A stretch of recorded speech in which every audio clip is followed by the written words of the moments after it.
صلى على النبي. هنعمل النهارده مكرونه وكبده، خليكم معايا.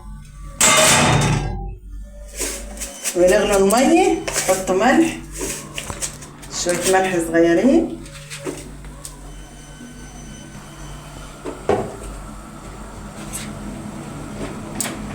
متنسوش اللايك وشويه زيت،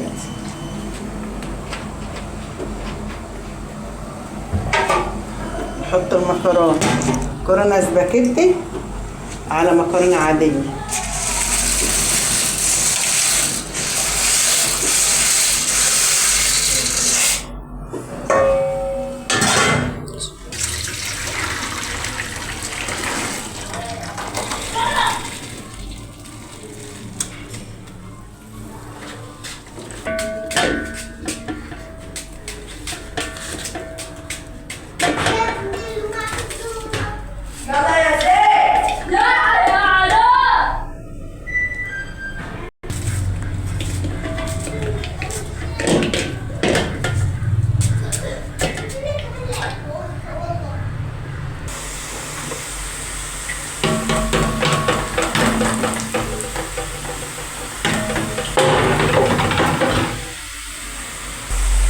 اما يكون عيال بيت هنا ازود الاكل عشان عيال بيت ابوهم في الشغل وامهم في الشغل، الله يعينهم ويقوهم في ظل الظروف اللي احنا عايشين فيها.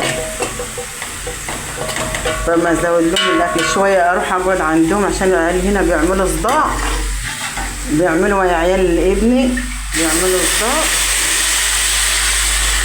وشويه يجي يقعدوا عندي على حسب ما بيكون عندهم درس وحضانه. بس جاز مش معدول النهارده ليه مش عارفه، كان هوقع البتاع. الحنه مش معدوله ليه؟ ديت كنت حاطاه ديت وانا بفرش دي، حاطه دي مش معدول.